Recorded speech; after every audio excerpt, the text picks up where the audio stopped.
Hi everyone, so the content we're going to go over now is ionisation energy. Ionisation energy has a very clear definition that you need to be aware of for the A-level.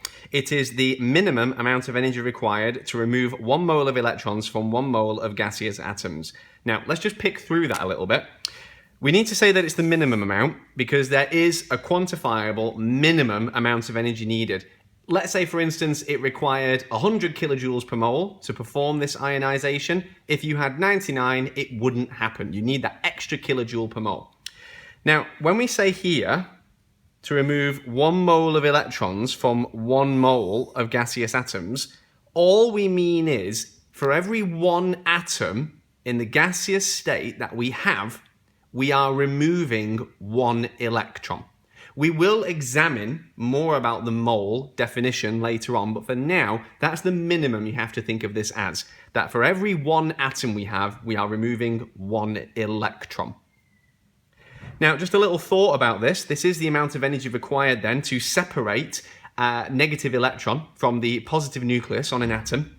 This means that no matter what element we have in the periodic table, no matter how readily it actually forms negatively charged ions when it bonds, or whether it loses 2 electrons or gains 5 electrons, whatever, the point is, no matter what, when we are measuring the ionization energy, we are always forming a positive ion, and we are always, for the first ionization energy, let's assume that's what we're looking at the moment, we are always removing that first electron from a neutral gaseous atom. That gaseous is surprisingly important. You must make sure that we see that. So how does all this apply to a written equation, for instance? Well, if we consider this here, this would be an atom of carbon I've put together. Let's say we're taking away this electron. We are literally going to remove this electron from the shell surrounding the nucleus. So it's the valence one. You'll notice there is an inner shell of electrons here, but this is the electron on the absolute outermost shell, and that's where we're taking this from. We don't take away the electron from an inner shell. So whenever we are removing the valence electron, it's got to be the valence one. It's got to be the one that's furthest away from the nucleus. That's what valence means. Now, if we look at this as a written equation, my neutral carbon was represented here, and we can see that the gaseous is represented in a written equation with the state symbol G. Now, on the right-hand side then, we can see that we now have a positive ion, so this would be a cation, in terms of improving our vocabulary for this, and it is of carbon. Now, we've also got our 1 electron here, so we can see we've got 1 carbon and we're taking away 1 electron, and that's because this is the first ionization energy, and it's the amount of energy required to remove, so it's the minimum, I suppose we should point out, but the point is here to remove 1 mole of electrons from 1 mole of gaseous atoms. 1 taken away from 1 starting atom just here. Now, the state symbol does have to be all the way through, but notice that the electron doesn't get a state symbol just there. When we're looking at the information down at the bottom just here, we can see a comparison of these two. They have identical numbers of protons. So even though this has become positive here, what we don't want to think is happening is the number of protons is changing. From the previous lesson, you'll know that if you change the number of protons, you change the element. We can't just add on an extra proton. That would give us nitrogen in this example. The number of neutrons for these two isotopes, they are the same isotope, but the number of neutrons is there still the same. That's the point I'm trying to make, that even though we've made an ion, a cation specifically, the number of neutrons is still the same. And remember, we can get to this number here, the number of neutrons, by taking the mass number and subtract the fixed number of protons, and that will give us the number of neutrons. Carbon does have another isotope which is quite common, which is carbon-13. I say quite common, 1% of all the carbon on our planet is carbon-13, so it's not really very common, it's just well known.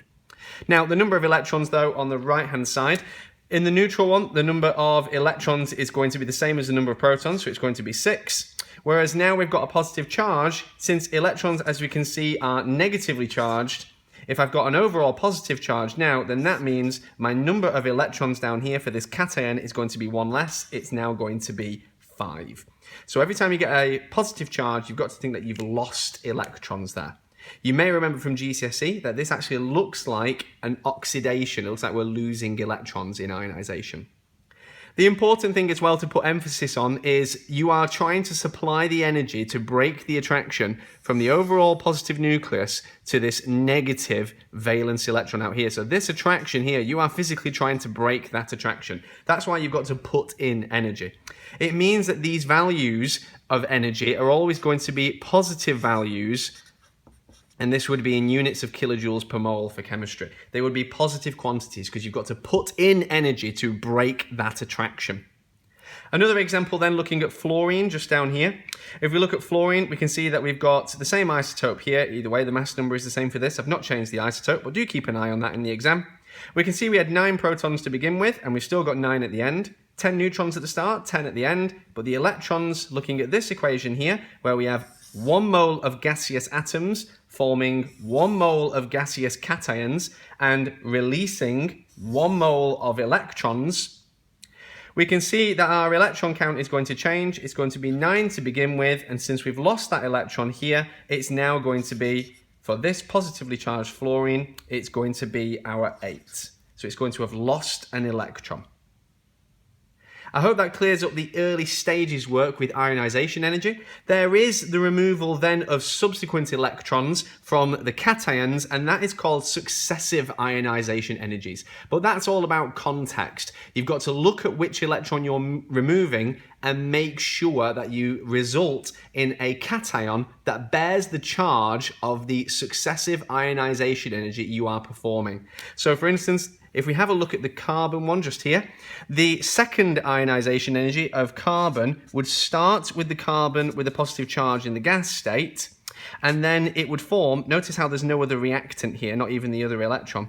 It would form a carbon with a 2+ charge, so a 2+ charge cation now, and we would release that other electron.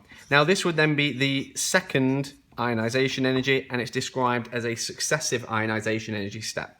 What we need to do is we need to look at the charge that the resulting ion has, and that tells you which successive ionization energy you have performed, just as a little look ahead to what we'll be doing in lesson. I hope that clears up the early content for you. Please make sure that you watch this video again before the lesson, and I'll see you in class.